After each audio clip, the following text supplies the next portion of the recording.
그래서 너희들 보자. 나 요즘 카메라빨 잘 안 봤는데. 내가 이거 열심히 작년에는 올렸었거든. 고3 애들 코로나 한참 이렇게 있었을 때는. 자, 일단 보자. 문체가 기준이야. 근데 우리는 이걸 업무 일치가 됐다는 얘기는 뭐냐면 우리가 평상시에 사용하고 있는 언어와 그 다음에 문장에서 사용하는 언어가 똑같아. 다르지 않아. 표현의 방식이나 이런 것들이. 그런데 이제 과거 같은 경우에는 어떠냐면 마치 번역한 형태의 형식으로 말을 썼기 때문에 평상시의 언어가 좀 달랐어. 그래서 고전소설에서의 문체는 우리는 문어체라고 얘기해. 그러니까 문장에서만 사용하고 있는 약간 특이한 문체라는 얘기지. 문어체. 그 다음에 문어체는 마치 운율적 가락처럼도 느껴져. 뭐뭐 아래의 길을 뭐뭐 하는지라 슬민지라. 어때요? 마치 뭐 꼭 뒤에 있는 것을 뭐뭐 하는지라 형태의 종결어미를 사용하지. 그러면서 약간 운문의 형체처럼 느껴져서 운문체라고도 얘기해. 문어체, 운문체라고 얘기해. 근데 반대로 현대소설의 이 문체를 우리는 우리가 평상시에 구사하고 있는 문체, 이 언어하고 좀 유사하다. 그래서 구어체라고 얘기해. 이거 헷갈리면 안 돼, 얘들아. 문어체가 고전이야. 구어체가 현대야. 그러면서 운문체하고 반대로 주어, 목적어, 서술어 이런 문장 구조 있지? 이렇게 서술의 형태를 지키고 있기 때문에 우리가 이런 문체를 산문체라고 얘기해요. 그래서 현대하고 고전을 나누는 기준은 가장 큰 게 문체다. 자, 그러면 이제 이 문어체하고 운문체를 다른 표현으로 얘기하게 되면 번역체다라고도 얘기하고, 자, 이런 식으로 이제 아까 얘기했던 운문의 형태처럼 번역한 이 말투가 느껴진다라고 해서 번역투라고 얘기해. 근데 채척전을 읽다 보게 되면 우리가 일반적으로 알고 있는 문어체 같은 느낌이 안 들거든? 왜냐면 얘는 원래 한문으로 기록된 거를 지금 현대어로 그냥 풀이가 돼서 나왔기 때문에 그런 거야. 근데 얘가 이제 중간 단계에 만약에 이제 번역되어 있는 다른 게 있다면 문어체의 형식으로 되어 있는 게 있을 수도 있겠지. 근데 이거는 그냥 최대한 현대어에 가깝게 그냥 번역을 해놨다라고 보시면 돼요. 알겠죠? 그래서 얘는 처음에 갈래는 뭐야? 채척전은. 한문 자체로 이제 창작되어 왔다라는 거. 알겠지? 기억해 두시면 되고. 자, 요거는 이제 기본적으로 고전과 현대를 나누는 기준이라는 건 문체에서 판가름이다. 자, 이제 여기 외적으로 이제 되게 중요한 게 고전 소설을 구별할 때 일단 인물, 사건, 배경, 아까 얘기했던 구성, 이야기가 어떻게 흘러가느냐, 그 다음에 주제. 그 대신 선생님이 원래 문체를 맨 마지막으로 빼는데 문체를 매일 먼저 설명을 했어. 고전과 현대를 설명하기 위해서. 자, 그 다음에 좀 알아둬야 될 게 있습니다. 자, 이거 녹화되고 있나요, 근데? 지금 카메라 돌아가고 있어? 이거 그 숫자 뜨면 되는 거야. 그 일시정지표 숫자요. 숫자는 모르겠는데. 그 0. 뭐 이게 1분, 2분 뭐 이렇게 뜨고 있어? 떠요. 뜨고 있으면 돼. 만약에 뭐 열심히 막 떠들었는데 나중에 날라가면 이거 완전 안 되는 거다. 알지? 믿을 수가 없어. 나 또 확인해봐야 돼. 진짜 뜨고 있는 그렇지. 진짜 뜨겠지. 가짜일 리는 없어요. 그러네요. 난 진짜 우리 하긴. 근데 이번 고1 애들이 전반적으로 애들이 공부를 잘하고 못하고 떠나서 되게 이게 수업에 대한 열의가 사실 있어. 열심히 하면 돼요. 모의고사 이번에 다 1등급 나오셨죠? 안 나왔어요? 이번에 1등급 컷이 되게 낮잖아. 83.4점 이 정도 됐거든. 그 정도 나왔지? 안 나왔어? 안 나왔으면 뭐 이제 어떻게 내가 계획을 무슨 일이 아니야 지금. 근데 얘들아 왜 이런 게 있어. 자기는 항상 60점을 받는데 상대적으로 다른 애들이 못 보면 자기는 올라가고 내려가고 하는 애들이 있거든. 그럼 이건 자기 실력은 사실 아니야. 그래서 기본적인 자기 실력을 조금 탄탄하게 해야 될 필요가 있다. 그리고 공부하는 줄기를 좀 잡아봐. 그러니까 시라는 건 이렇게 이런 게 원리고 이렇게 파악을 해. 소설이라는 건 이런 핵심적인 요소를 가지고 있기 때문에 이런 식으로 파악을 해야 돼. 이거지. 이걸 알고 있은 다음에 뭐 해야 되지? 문제에다가 적용을 시켜서 그와 유사하게 나와 있는 문제의 본질을 좀 기억해 두는 거야. 알겠니? 그래서 이게 중요한 게 요건 이제 일단 기본적인 시끄러. 이건 기본적인 개념이에요. 이거 자체가 사실은 단답 형식으로 문제 안 나옵니다.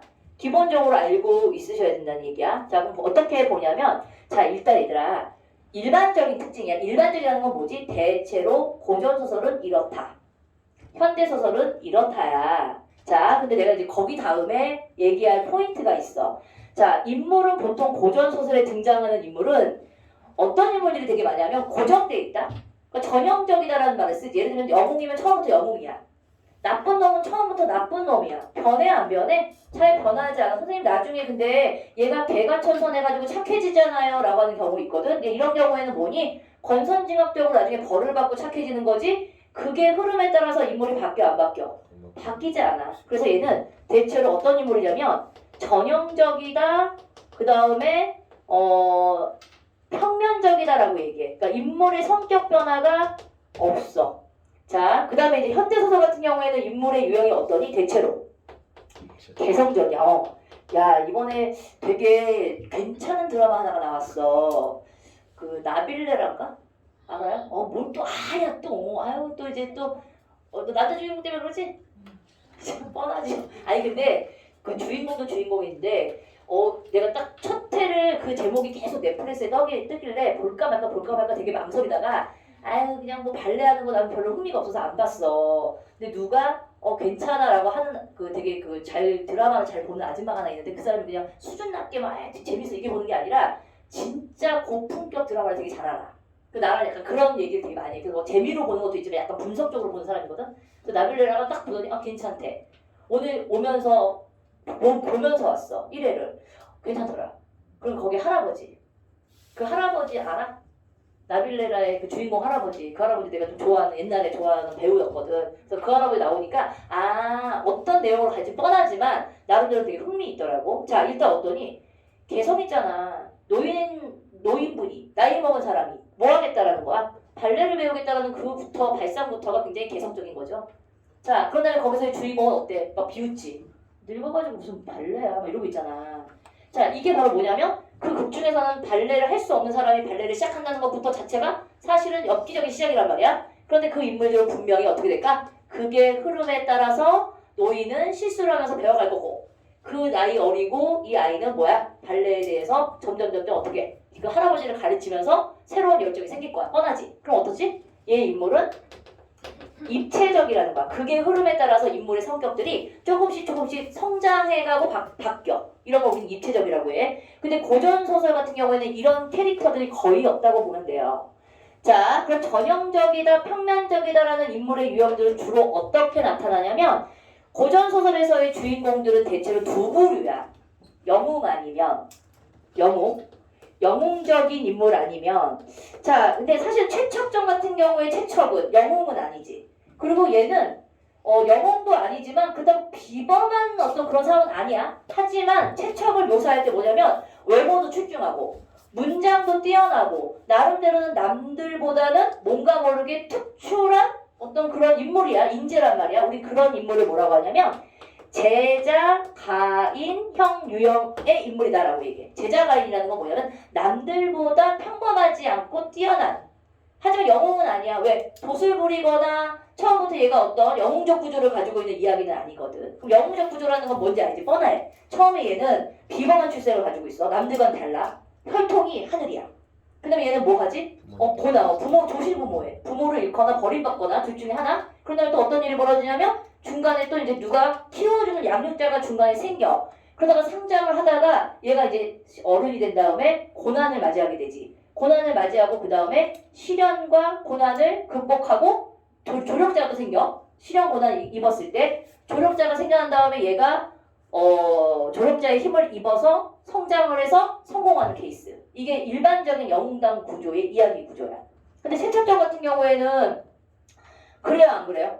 그런 이미 영웅이 아니지. 근데 하지만 일반 평범한 사람들보다는 남들보다는 조금 특출난 인물이다. 우리 그런 걸 제자가인 유형의 인물이다. 이건 고전소설의 전형적인 캐릭터야. 알겠지? 자, 이런 걸 좀 염두에. 최척전에서도 역시 제자가인 유형의 인물이다. 맞아요? 틀려요? 맞습니다. 자, 그럼 이제 배경을 보시면 이것도 되게 중요한 포인트인데 보통 조선시대에 쓰여졌던 작품들인데 얘는 지금 조이환이라는 이름이 알려져 있는 작가지. 그러니까 이렇게 이름이 알려져 있는 사람들의 작가들의 배경은 대체로 중국인 경우가 많아. 그런데 우리 보통 작자 미상 해가지고 작가가 알려져 있지 않은 전래동화 같은 이야기 같은 것들 있지? 이런 것들의 배경은 사실 뭐냐면 약간 막연해. 그러니까 조선이기도 한데 어떤 특정적인 조선의 어떤 배경을 하고 있지 않단 말이야. 무슨 말인지 알겠지? 그래서 약간 배경 자체가 막연한 배경 아니면 그 막연하다라는 것은 이제 뚜렷하지 않다는 거지. 그 다음에 이제 나중에 조선 후기가 되면 조선을 배경으로 하는 경우도 많습니다. 하지만 최척전 같은 경우에는 이 중국과 조선을 벗어나서 일본, 베트남, 안남이라고 나오지. 그래서 약간은 그 소설 속에 나와 있는 배경이 확장적 배경을 나타내고 있다는 게 일반적인 고전소설하고 좀 차이점이야. 이런 것들을 좀 기억해둬야 돼. 일반적으로 보여지고 있는 고전소설과 다른 게 뭐야? 라고 얘기하게 되면 근데 되게 중요한 게 여기선 전쟁이라는 배경으로 하고 있잖아. 최척전 같은 경우에는. 근데 영웅이 아니야. 얘가 막 도수를 부린다거나 뭔가 모르게 남들과 특별한 능력을 가지고 있는 인물이 아니고 그냥 일반적인 평범한 사람들 중에 좀 더 뛰어난 사람. 이런 인물. 그러면서 배경 자체가 중국이나 조선이라는 한정된 배경이 아니라 베트남, 일본 이렇게 확장이 일어나고 있다라는 거. 그러니까 다른 소설하고 뭐가 다른지만 조금 더 신경 쓰시면 돼요.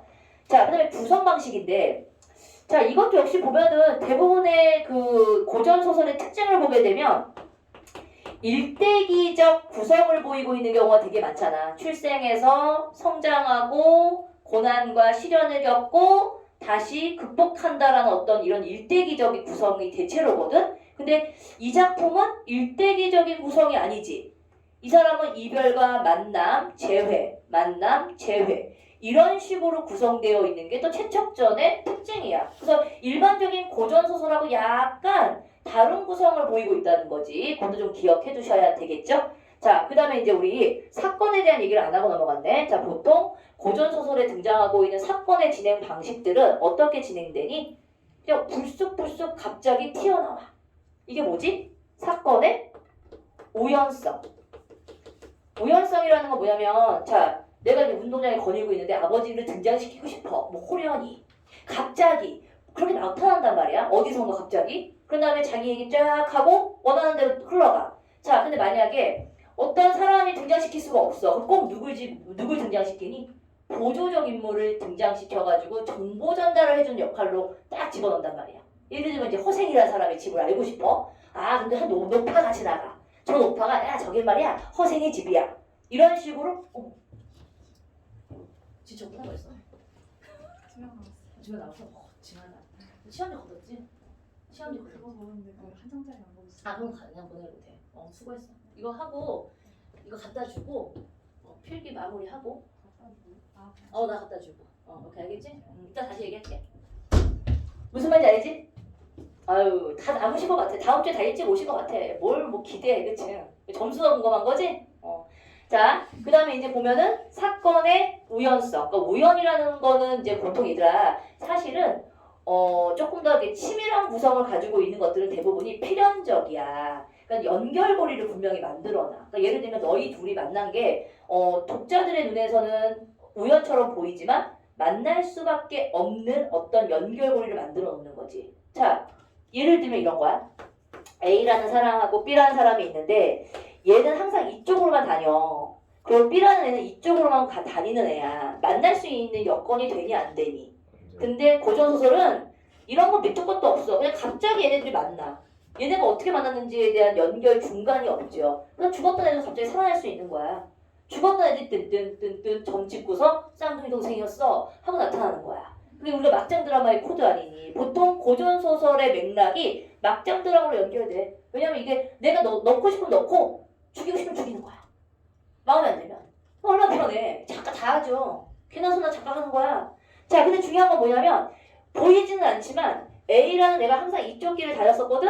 근데 얘가 그날따라 이 길이 막혀. 에이 진짜말 하면서 얘가 이쪽으로 돌아가면서 그날따라 얘를 만나게 되는 거지. 이게 이제 필연적이라는 거야. 눈에 보이는 거는 우연처럼 보이지만 사실은 그 앞에 얘가 만날 수밖에 없는 어떤 장치를 깔아놓는 거지. 자, 이게 바로 뭡니까?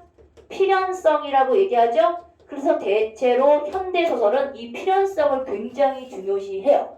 자, 그런 다음에 두 가지 또 하나 있어. 자, 대부분의 고전소설들은 우연성이지만 또 어떻게 이루어지고 있냐면 비현실적인 요소가 되게 많아. 우리 그걸 무슨 성이라고 얘기하지 얘들아? 전기적 요소라고 얘기해. 전기적 요소라는 거는 그냥 동해 번쩍 서해 번쩍 그 다음에 막 축지법을 써가지고 갑자기 저기서 저기로 뛰어다녀. 그다음에 하늘을 날아다녀. 그럼 호련히 신선이 나타나. 자, 인간 세상에서 가능한 일이니? 아니요. 인간 세상에선 가능하지 않는 얘기지. 자, 그래서 현대소설 같은 경우에는 자, 일어날 법하다. 일어난 건 아니야.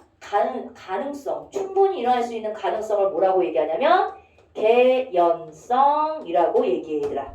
개연성. 그래서 약간 이 개연성이라는 말은 고전소설과 반대가 되고 있는 특성인데 가끔 가다가 고전소설이지만 필연성을 부여하려고 뭔가를 약간 연결고리를 만들어 놓는 경우가 있어. 매개체 같은 거 있잖아. 뭐 예를 들면 뭐 삽입시 같은 게 등장을 한다거나 이런 것들이 약간은 조금 억지스럽지만 필연성을 부여하는 구실을 하는 거야. 이해가지? 그래서 약간은 현대소설보다는 세련되진 않았지만 뭔가 모르게 연결하려고 하는 매개체들도 보이기는 해. 하지만 최첨정 같은 경우에는 아직까지도 고전이기 때문에 우연적으로 만나고 헤어지는 게 더 많아요. 알겠지요? 자, 근데 가끔 우연적인 게 기본적으로 깔려있지만 필연성이 보이는 부분이 약간 보일 때가 있어. 근데 그런 부분들이 약간 눈에 띌 거 아니야? 그런 게 가끔가다 문제로 출제가 될 때가 있단 말이야.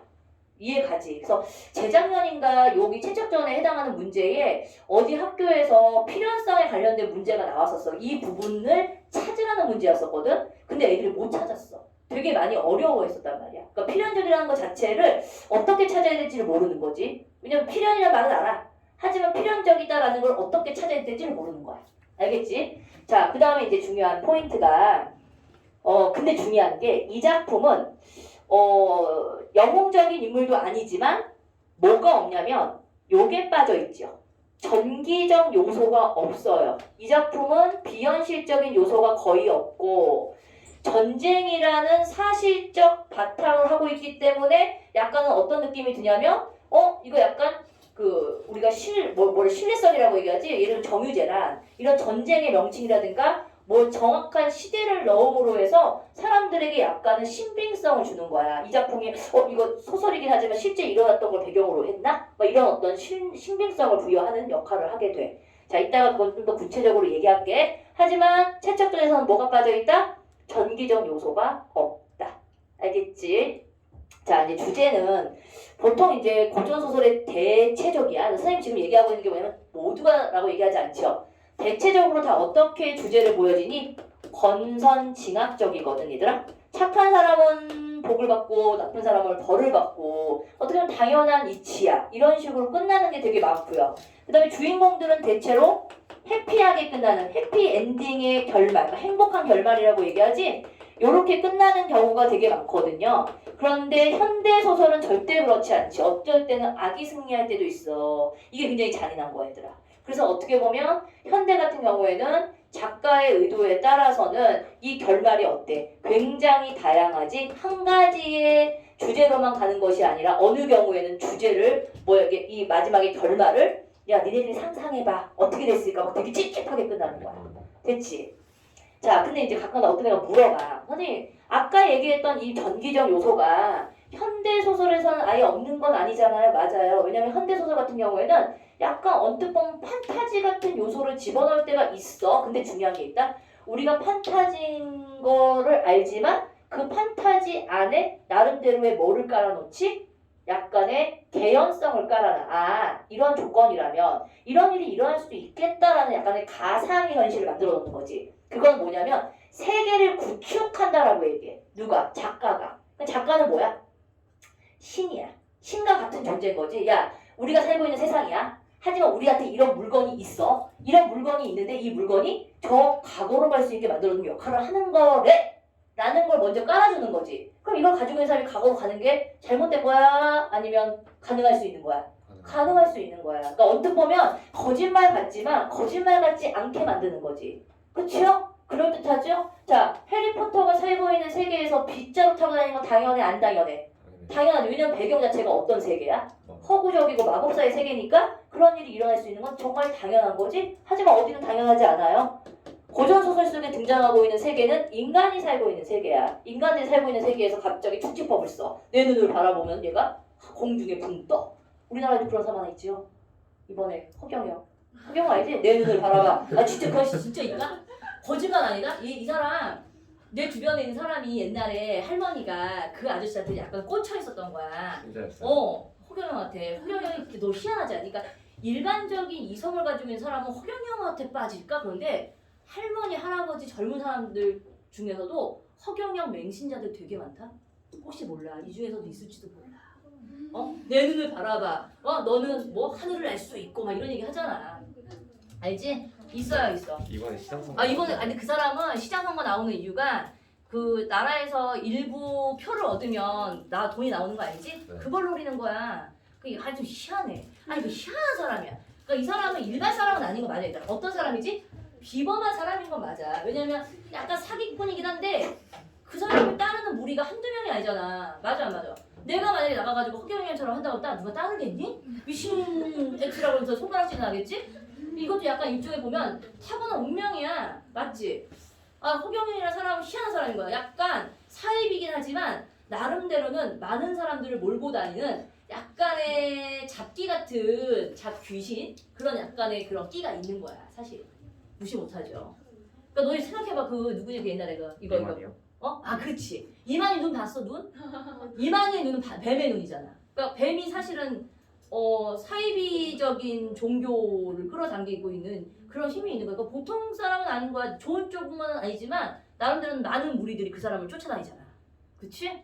엄청난 사람인 거죠. 무서운 사람이야. 자, 이제 가볼게요, 얘들아. 요거는 이제 일반적인 고전소설의 특징이었어. 그런데 이제 우리는 이 일반적인 고전소설의 특징을 가지고 채척전이라는 작품을 좀 더 접근해보자. 자, 그럼 접근을 어떻게 해볼까요? 가볼까요? 지금 우리 조교가 오늘 하루 애들 앞타임에 있는 애들 테스트 보고 지금까지 있는 거 보니까 지금 지쳤어, 쟤. 이러고 왔잖아. 왜냐면 제가 되게 낭만적인 마음을 가지고 왔거든. 아유, 학원 되게 좋대. 밥도 주고. 선생님 막 컴퓨터 사주고. 막 이런 게 좋은데 저번 주까지는 괜찮았지. 워밍업 하는 정도였는데 오늘 보니까 만만치 않거든. 피코드로 계속 틀려가지고 이거 틀렸어요. 와서 이제 봐주는데 이게 통과가 되냐? 안 되지. 그게 지금 지쳤어. 지금. 내가 근데 지쳤어. 자, 거기 또 뭐해? 아유, 진짜 이거 학생. 자, 이제 가봅시다, 얘들아. 일단 채척전에 대한 특징. 채척전은 얘가 좀 특징이 뭐냐면 일단 얘는 배경이 뭐냐면 전쟁이에요. 우리 전쟁을 배경으로 하고 있는 소설을 분담 소설이라고 얘기하거든. 근데 일반적인 분담 소설하고 좀 달라. 예를 들면 우리가 전쟁을 배경으로 하고 있는 작품들 중에서 박시부인, 박시전, 그다음에 유충열전, 인경업전, 막 이런 사람들이 이제 이름을 달고 나오거든. 그다음에 홍계월전. 대부분의 이렇게 이름을 달고 나오는 사람들의 주인공인 작품들은 대다수가 어떤 인물들이야? 영웅이야. 그런데 여기 나와 있는 이 채척이라는 인물은 그냥 일반 뭐죠? 민중의 한 사람이에요. 그러니까 평범한 사람이라는 거지. 선생님 뛰어나다면서요. 그냥 인물 자체는 제자 가인이지만 이 제자 가인이 어떤 세계를 구출할 수 있는 영웅적인 비범한 사람은 아닌 거지. 그냥 전쟁이라는 휘용도리 속에서 이 사람도 그냥 살고 있는 일반적인 사람들. 그래서 이 작품은 특징이 뭐냐면 전쟁이 사실 3번 나와. 근데 우리 여기 교과서에는 앞부분 줄거리하고 뒷부분 줄거리는 생략이 되어 있고 중간 정도 나와 있는 부분이 나와 있거든. 그래서 원래는 앞부분의 배경이 임진왜란이 나와요. 얘기 들었어? 그 다음에 두 번째가 정유재란이 나와. 그 다음에 뒷부분에는 후금과의 싸움에 또 채척이 좀 참가하게 되는데 상도 안 줘. 이렇게 전쟁을 여러 번 거쳤으면 나중에 이 사람에게 수고했다라고 상 줘야 되는 거 아니니? 상도 안 주는 거야. 그러니까는 이 전쟁이라는 이 상황이 한 인간에게 미치고 있는 영향, 그러니까 사회적인 이런 그 배경이 한 사람에게는 어떤 운명을 좌우할 수 있느냐 이런 걸 물어볼 때가 되게 많고요. 채척은 어떻게 보면 이미 고전 소설로 따지면 좀 더 이제 후기 쪽으로 가고 있는 근대로 가고 있는 작품이에요. 왜? 임진왜란이 나왔잖아. 왜냐면 임진왜란이라는 게 조선 사회에서는 근대로 가고 있는 기준이 되거든. 이해가지? 자, 한번 봐봐. 임진왜란 나오고 정유재란 나와. 그럼 여기서의 배경은 바로 뭐냐면 배경이 전쟁. 사회적인 배경은 전쟁이라는 거야. 전쟁이라는 거. 그러니까 이 전쟁 속에서 일반 평범하게 살고 있는 이 채척이라는 인물은 어떤 순환을 겪게 되지? 이들의 순환은 이별. 이산가족. 이별이야. 그러니까 내가 자의적으로 이별을 하게 된 게 아니라 어떤 타인에 의해서 이별을 계속 거듭하는 거지. 자, 그리고 여기서 나오는 이제 오경이란 여인인데 채척의 아내지. 근데 이 오경이라는 이 인물도 어떤 인물에 좀 속하냐면 제자가인 유형이야, 여인이야. 영웅은 아니지만 되게 지혜로워. 그리고 굉장히 의리도 있어. 그리고 약간 적극적이야.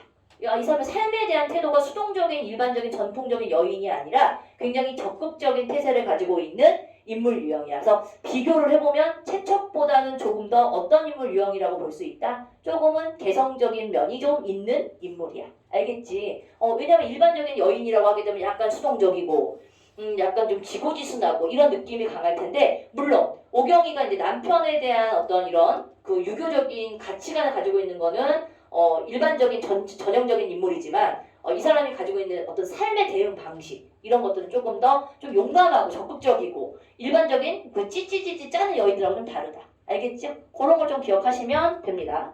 자, 그럼 이산가족이라는 건데 처음에 오경이하고 이 채척은 결혼하기 직전 서로 되게 눈이 서로가 이제 마음에 들어가지고 이제 어떻게 보면 띠용한 거지. 되게 중요한 게 오경은 자기가 마음에 들어서 이 남자를 선택해. 그런 걸로만 봐도 어때? 적극적이잖아. 맞나? 처음에는 이 사람이 만나요.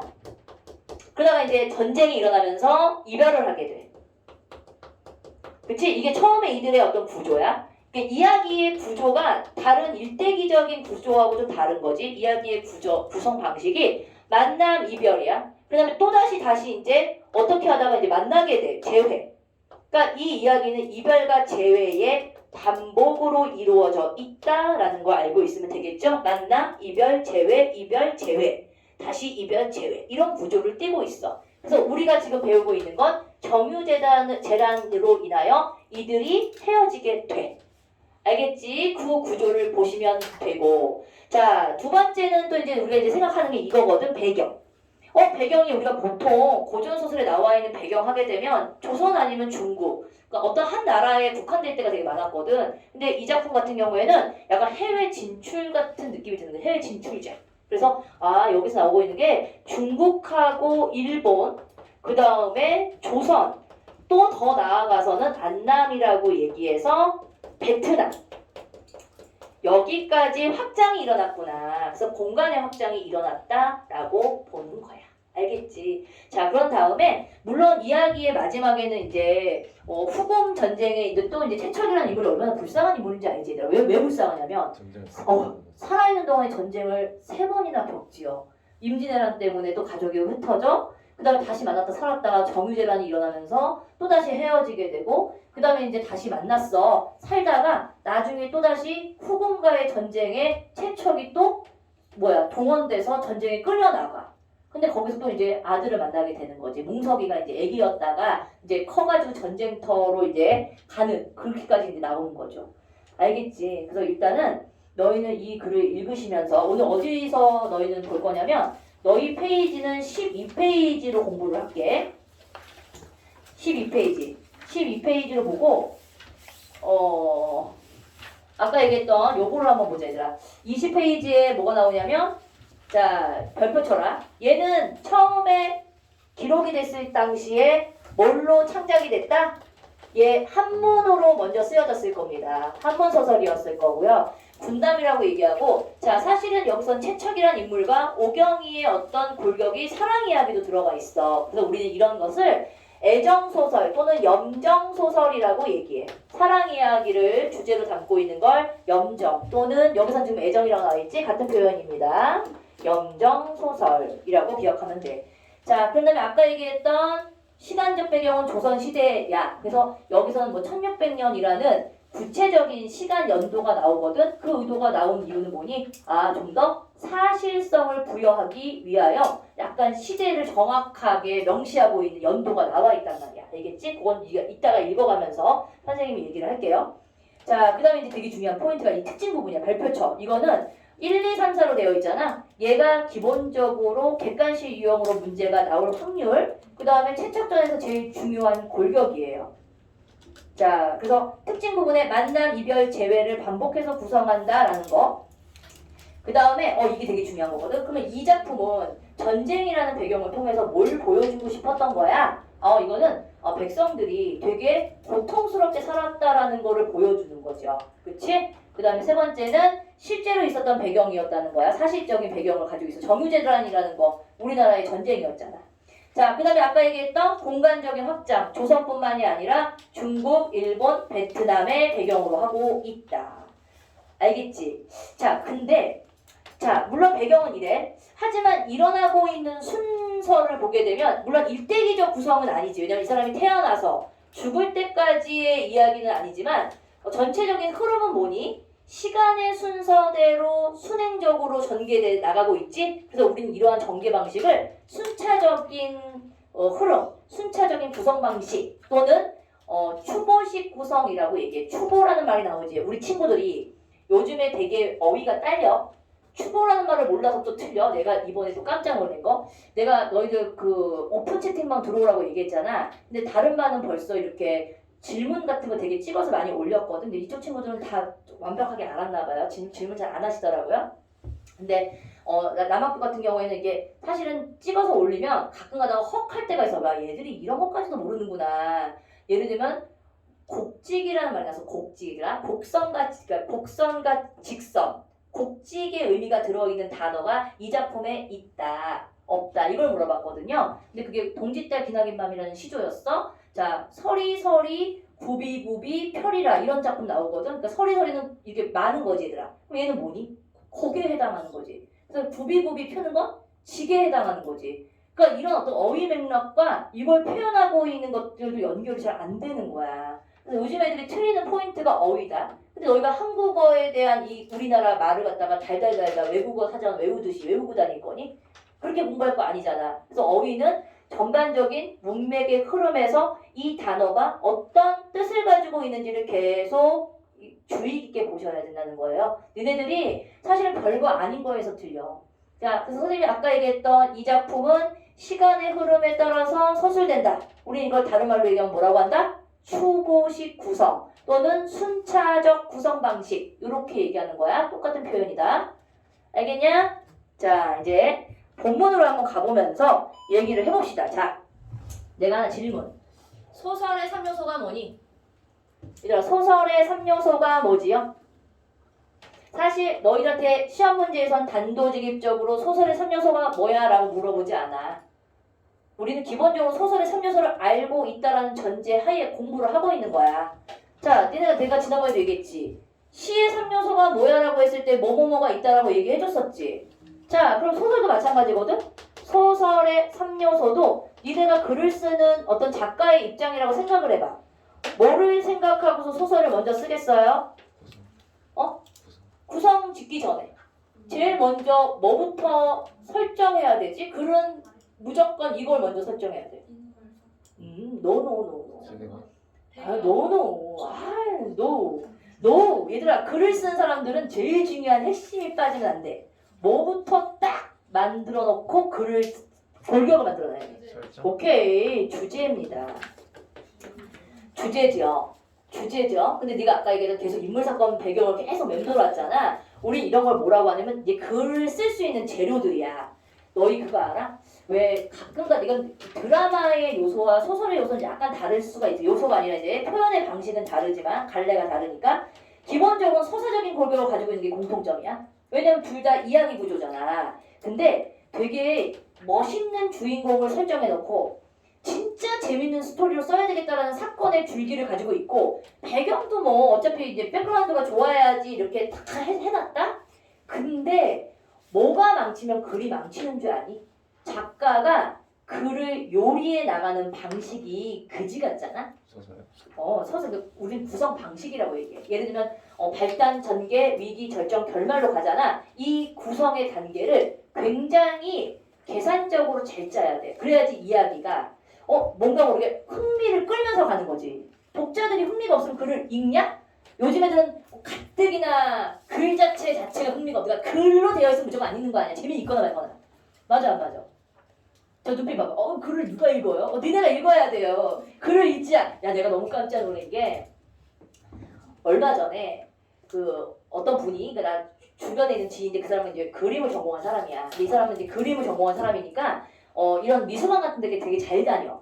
근데 이제 이 어디 갔다 왔냐면 덕수궁에서 요즘에 뭘 지금 하고 있냐면 1930년대 모더니즘의 스타일들, 그 일제강점기였지만 우리나라의 폭발적으로 문화가 성장하기 시작한 시기가 30년대거든. 그러니까 30년대 시인들과 그다음에 이제 문화 예술인들이지 그림 그리는 사람들이 옛날에는 뭐 종로 일대에 모여가지고 우리가 이제 흔히 얘기하면 구락부라고 얘기해. 구락부가 이제 클럽이라는 그런 거거든. 그 클럽처럼 예술가들이 앉아가지고 띵까띵까 하면서 글 쓰고 막 그림 그리고 되게 멋있는 사람들이 모여있던 집단이었던 거지. 근데 이제 그걸 전시회를 했어.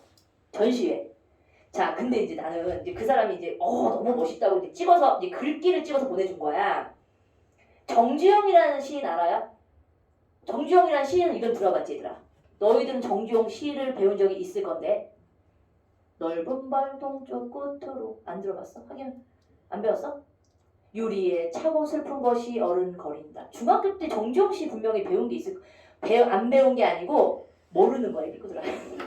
자, 어쨌든 정주영이라는 시인은 30년대 모더니즘의 대표적인 시인이거든. 근데 정지용에 대한 이력을 이 그 그림 전공한 분이 야 30년대 어떻게 이렇게 되게 세련된 문화인이 있는지 몰랐어. 야 그 당시에 희문고를 나오고 고보라고 하겠지. 희문고를 나오고 동경으로 유학을 가고 야 미국 컬럼비아까지 갔다 왔대. 이거 생각해보니까 나도 그냥 무식하게 들었다. 정주영의 그래서 부잣집 아들이었나봐. 거기까지 이제 다 이 사람이 보내준 글귀였어. 근데 이 사람이 그 뒤에 있는 사람의 이름을 안 본 거야. 정주영은 시인이거든. 이런 화가가 아니야. 화가가 아니고 정지용과 장발이라는 사람의 화가가 있었는데 지금 설명은 장발에 대한 설명이었던 거야. 그걸 딱 빼놓고 정주영이라는 사람이 이런 사람인 줄 알고 막 감탄해. 어떻게 이게 시와 그림을 이렇게 잘 그릴 수 있니? 이게 충격인 거야 얘들아. 글을 있잖아. 그렇게 오랜 시간 동안 공부를 했던 사람들도 글귀를 제대로 읽어 못 읽어. 하물며 학교에서 보내는 안내장도 안 읽어. 무슨 말인지 모르겠어 이래. 학교에서 안내장 오잖아. 학부모 여러분 안녕하세요. 오늘 무슨 학교에서 뭐 행사합니다. 줄이 3줄 이상 늘어나면 무조건 안 읽어. 아마 어머님들도 안 읽으실걸요? 글이 있으면 안 읽어. 글 좀 읽어 얘들아. 그리고 글을 읽어도 허투루 읽어. 지가 읽고 싶은 대로만 읽는 거야. 그러니까 왜곡되게 이해하는 거지. 내가 방금 뭐라고 얘기했어? 글을 이해할 때 왜곡되게 이해하는 이유가 제대로 읽지 않아서야. 알겠어? 그러니까 제대로 읽는 게 되게 중요해. 그래서 소설을 읽을 때 자, 얘가 구성이지? 근데 구성이고 아까 얘기했던 문체지. 주제, 구성, 문체가 소설의 3요소. 근데 아까 얘기했던 이 문체는 사실은 작가만의 개성을 나타내는 아주 핵심적인 요소야. 가지고 왜 그런 사람들이 있어. 스토리는 되게 재밌게 만드는데 왜 그 문장을 서술하는 이런 방식은 되게 그러니까 문체라고 하는 건 뭐냐면 일종의 표현 방법이거든. 그 표현 방법을 야 어떻게 글을 이렇게 표현할 수가 있을까라는 사람들이 사실 있거든. 야 글 진짜 잘 쓴다. 그러니까 미사역으로 막 화려하게 쓰지 않아도 뭔가 모르게 기술하고 있는 이 단어의 표현이 기가 막힌 사람들이 있어. 이런 사람들은 문체가 뛰어나다고 얘기해. 그러니까 이 사람들은 진짜 글을 잘 쓰는 사람들이야.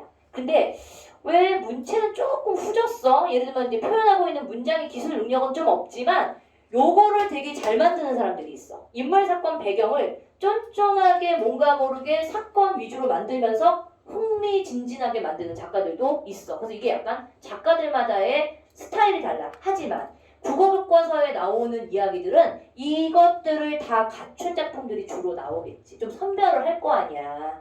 이 사람의 어떤 특징적인 부분들을 부각할 수 있는 것들로 나오기 때문에 현대소설 같은 경우에는 이런 것들이 조금 부각되는 작품들이 좀 많이 나와. 하지만 고전은 어떠니 얘들아? 고전은 이게 되게 핵심이지. 구성인데 구성 중에서 되게 중요한 게 뭐냐면 인물, 사건, 배경이야. 이 중에서 제일 중요한 게 뭐게요? 우리들은 뭐에 주력해서 읽으셔야 됩니다. 뭐지요? 이 세 가지 요건 중에서 제일 중요한 요소. 사건. 사건이라 생각해?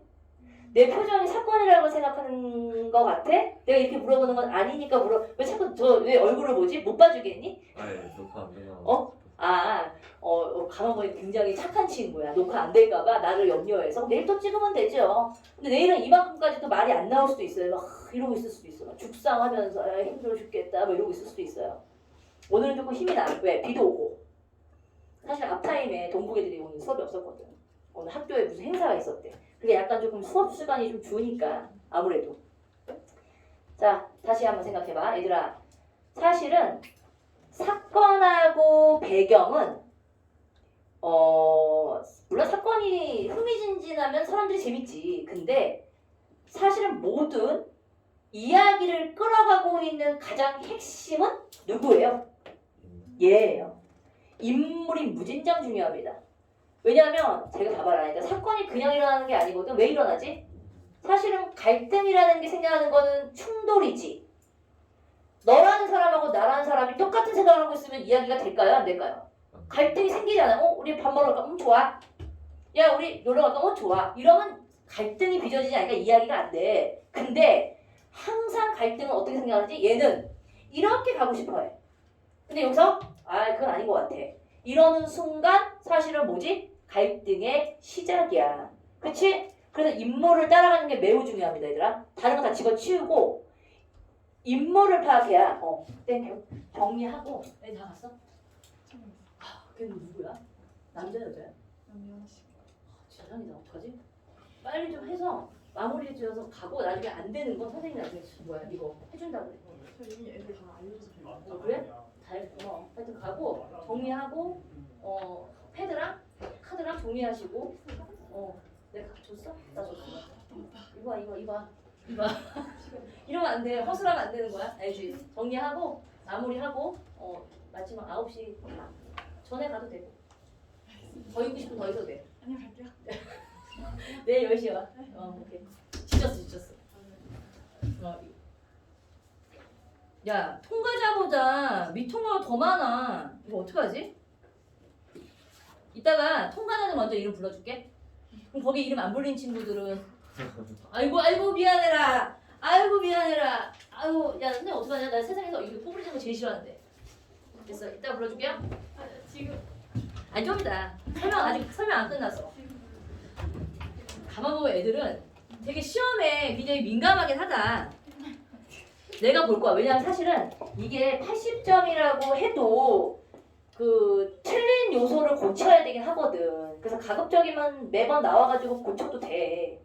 공부를 위해서 오는 거니까. 사실 중요한 거는 틀린 걸 고치는 게 더 중요한 거거든. 너희를 남기는 이유는 제시의 목적이 아니야. 틀린 걸 좀 알고 가라는 의도인 거야. 그 지금 2명까지 남아있는 거 지금 1시간 반 남아있는 거거든. 어마어마한 친구네. 상 줘야 되겠어요. 아니면 저 조교 누나 너무 좋아가지고 일부러 남겠다고 하는 새끼들도 있는 거야. 저 선생님 오늘 남아도 되나요? 뭐 이러는 거 갑자기. 통과했는데 제가 통과할 리가 없는데? 이래. 근데 그 의도는 사실 지난주부터 약간 좀 남아있고 싶은 마음이 되게 컸었어.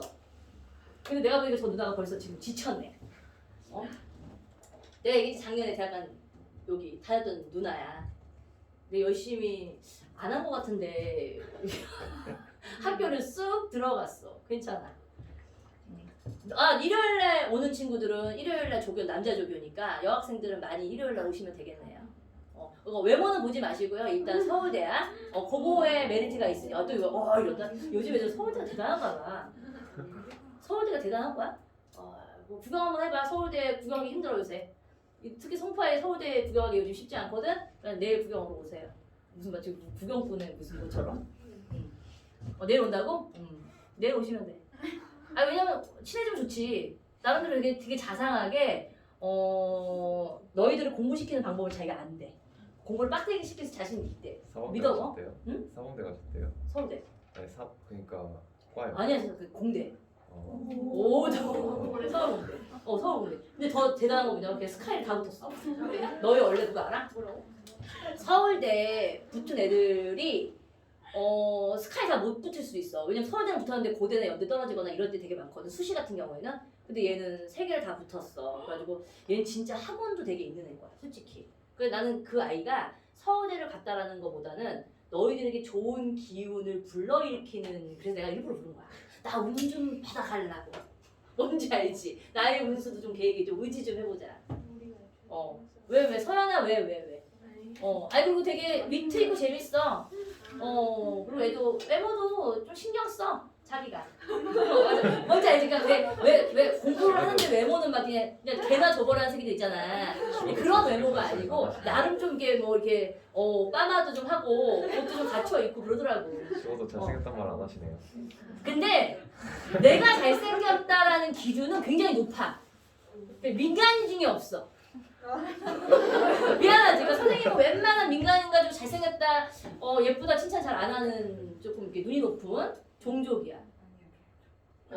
그리고 내가 보는 기준은 외모가 아니라 대화가 돼. 인간의 대화가 되는 스타일. 그러니까 왜 인간의 대화가 안 되는 캐릭터들 되게 많거든. 배 아프면 똥 마려 이런 얘기 하는 거 있어. 원시적인 얘기들. 그럼 얘기를 하면 막 뚱 하고 이렇게 막 무슨 뭐 이렇게 화난 사람처럼 반응을 하는 애들 있잖아. 그런 애들이 있는가 하면 약간 좀 걔네들은 어떻게 인간다운 대화를 할 수 있는지. 근데 진짜 재밌는 오빠가 하나 있거든. 근데 그 오빠는 나랑 3시간 동안 막 철학, 인문, 일반 시사, 그다음 사람 뒷담화 엄청 재밌게 떠는 애가 하나 있거든. 근데 난 사실 걔가 좀 오면 되게 재밌을 것 같은데 얘는 일하기를 싫어해. 좀 놀러 다녀. 근데 걔는 되게 독특한 게 5등급이었거든. 수학이 5등급이었거든. 근데 걔 수시로 한양대, 서강대 다 붙었어. 그러니까 걔는 뭐라 해야지? 어떻게 보면 행운의 사람인 거지. 왜냐면 수학이 5등급이었어서 우리 때는 인서울 못 가. 일단 수학 점수 자체부터가 컷이야. 근데 그만큼 뭐냐면 다른 데서 많은 것들을 채웠다는 얘기지. 그러니까 그런 노하우들이 있어. 오케이, 이해가지? 그러니까 너희들이 왜 이런 거 있잖아. 뭐 학교가 안 좋아. 뭐 무슨 상황이 안 좋아. 이거 다 핑계야. 다 할 수 있어. 걔는 왜냐면 남학교에서 가장 레기 학교라고 하는 학교를 나왔거든. 그러니까 레기라고 하면 좀 위험하네. 뭔지 알지? 레기라기보다는 이제 좀 이게 인지도가 별로 좋지 않은 이 인근에서 나름대로 노는 학교들이 많다니까 편견이 있는 학교였는데 나름대로는 굉장히 거기서 건실하게 자란 거지. 쌤 무슨 과였어? 누구? 그, 저 언니? 아니 저기 언니? 그 한양대랑 한양대는 경영학과. 아니 그 이과 이과? 문이과 중 이과 문과였지. 문과였으면 잘 간 거야. 그리고 서강대 붙은 건 심리학과. 그것도 잘. 근데 둘 다 좋은 거야. 높은 상위과야. 그러니까요. 한양대 간 거는 더 웃긴 게 뭐냐면 어머님도 놀라워. 야, 네가 어떻게 여기 붙냐 이런 거 있잖아. 왜냐면 되게 객관적인 분인 거지. 자기 자식에 대해서 맹목적으로 너무 잘나 이게 아니라 야, 네가 어떻게 가냐. 사실 운 좋았다. 굉장히 훌륭한 거지. 그게 뭔지 알지? 그러니까 그게 굉장히 훌륭한 거야. 그리고 애가 너무 유쾌해. 그러니까 지나가다가 걔가 이제 왜 선생님이 그쪽 학교는 내신만이 아니라 내신 학교가 아니었거든 당시에. 근데 내가 정규를 가르쳤던 친구인데 지나가다가 나를 보면 10분 20분씩 수다를 떠면 이러면서 이제 얘기하고 싶은 거지. 그러니까 뭔가를 막 계속 얘기하다가 시간 가는지 모르고 늦어 맨날 가. 그럼 되게 재밌는 거지. 그게 그런 코드를 만나기 쉽지가 않다. 맞지 않냐? 친구들 만났는데 친구랑 만났는데 할 말이 없는 애들이 되게 많아. 잘 생각해봐 얘들아. 내가 과연 내 옆에 있는 친구와 내가 친구일까? 좀 뜨끔할 것 같은데요? 뭐 밥을 같이 먹는다고 친구일까요? 나는 1차적으로 친구는 대화가 잘 돼야 된다고 생각해. 대화. 그러니까 겉도는 대화 있잖아. 내가 대화를 했는데 얘가 성의 그래. 근데 알잖아. 얘가 나한테 진실되게 이걸 듣고 있는지 아니면 가짜로 듣고 있는지 되게 듣기 싫어하는지 보이지 않니? 근데 왜 서로가 막 너무 말하는 게 재밌는 경우 있잖아. 내가 얘기할 때도 재밌고 제 얘기도 막 재밌고 막 이러고 웃어. 지네들끼리 막 미친 듯이. 그런 건 좋은 거야. 근데 뭔가 모르게 그런 대화가 이렇게 겉돈다. 근데 내 그 지금 왔던 저 언니도 그렇고 내일 오는 그 아저씨래. 그 학생 저기도 그렇고 전반적으로 선생님은 이렇게 대화가 되게 재밌는 애들을 좋아해. 그게 더 좋아. 그밖에 할 말 없이 어렵게 왔니? 얼른 먹어. 뭐 이렇게 잘 친절하게 안 해. 못 하잖아. 그러니까 약간 뭐라 그러지? 재밌게. 그게 재밌는 거야. 맞지? 친구 만날 때 재밌는 요소가 뭐 축구 잘 타는 게 재밌니? 말 통해서. 그치. 이거 되게 중요해. 말 통해야 돼. 말 통하는 게 제일 중요한 거야. 선생님의 인생에서 가장 중요한 포인트는 대화가 되는 사람. 근데 대화가 안 되는 사람을 만나면 정말 우울하게 짝이 없고 나는 그 대신 누구랑 대화를 해. 아시죠? 우리 정규반 친구들 아시죠? 나 친구 누구지? 술이요? 아이 새끼 술은 그냥 술이 아니야. 술은 친구라고 얘기하면 안 돼. 와인. 아, 야, 예전에 영화 제목 중에서 애인이 백주가 애인보다 좋은 7가지 이유라는 영화가 있어. 옛날 영화 제목이 그런 거였어. 근데 뭐 이렇게 볼만한 내용은 아니야. 그지 같은 내용인데 제목이 되게 독특하잖아. 맥주가 애인보다 좋은 7가지 이유. 이게 영화 제목이야. 근데 그 이유가 되게 맞아. 말 시키지 않아. 내가 필요할 때만 내가 말을 시켜도 돼. 나한테 칭얼거리지 않아. 떼쓰지 않아. 나를 피곤하게 하지 않아. 되게 좋은 어떤 여러 가지 요소가 있는 거지. 그래서 점점 사람들이 사람과 소통하는 걸 되게 피곤해해. 얘들아. 그래서 진짜 뭐 이렇게 여러 사람하고 많은 사람들 관계를 맺으려고 하지 말고 나랑 진짜로 이렇게 소울이 통하는 친구들을 한번 잘 이렇게 만나봐. 오늘 옆자리에 있는 친구가 나의 소울메이트. 오케이? 아유 서연아 소울이 뭔지 알아야 돼 일단. 소울 알겠지? 자 소울을 먼저 알아야 돼. 자 일단 여기까지 설명하고 나 뭐 했니? 아 이게 넘어가야 돼. 빨리 넘어가야 돼. 여기 봐봐. 요거 작품의 특징에서 맨 마지막 인물 나왔지. 인물. 자 인물에서는 일단 주인공들의 진취적인 성격. 진취적이라는 얘기는 뭐냐면 사실은 되게 수동적이지 않지. 자기네들이 스스로가 전쟁에서 살아남기 위해서 나름대로 되게 애쓰고 있는 부분들이 나오거든. 그런 인물들. 그 다음에 대부분의 고전 소설에 등장하는 비범한 능력을 지닌 영웅적 인물이 아니라 여기서 되게 중요한 게 일반 평범한 인물이라는 거. 오케이? 됐죠? 혹시 그거 없니? 다현아? 앞부분에? 저기 지금 우리 20페이지라고 써져 있는 맨 마지막 인물 부분 지금 가로놓기 하고 있는 거거든? 혹시 빠져있어? 있어요? 없어요? 그럼 어디부터 있어? 12페이지 아니에요? 너희는 12페이지, 내 거 20페이지. 똑같은 게 두 번 반복돼 있거든 사실. 오케이, 그 부분이야. 자, 아까 얘기했지만 이 작품은 만남, 이별, 재회, 그다음에 순차적인 연도에 따라 서술하고 있으니까 연대기적 구성이라고 볼 수 있는 거 맞아요, 얘들아? 만약에 선생님 이거 만남, 이별 이렇게 대해서 일대기적 구성이라고 얘기했으니까 틀린 거라고 치면 안 돼. 왜냐면 시간의 순서는 다 일대기라고 얘기해. 다만 출생부터 나온 건 아니야. 알겠죠? 그건 주의해. 출생부터 죽을 때까지의 삶이 일대기적으로 나와 있다라면 맞아? 틀려. 그건 아니야. 자, 그 다음에 이제 채척과 오경의 행적이라고 나왔는데 이 작품은 되게 중요한 게 뭔지 아니라 이산가족이야. 전쟁을 통해서 얘네들이 헤어졌기 때문에 이산가족들이 어떻게 해서 만나게 됐는지 그런 거에 조금 주력을 하셔서 보셔야 된다는 거예요. 어떻게 만났니? 그 다음에 사건이 어떻게 전개돼 나가고 있니? 그 다음에 이들의 인물들은 어디 있었니? 요런 것만 잘 따라가면 채척전에서는 틀릴 게 없어요. 그 다음에 이제 매개체 어떻게 해서 만나게 만들어줬지? 그 다음에 여기 삽입시가 하나 들어가 있지 얘들아? 삽입시의 기능이 뭐니? 이런 게 주력해서 나오는 문제야. 알겠지? 자 10분간 좀 쉬었다가 요 뒷부분에 이제 오늘 본문을 빨리 읽을게요.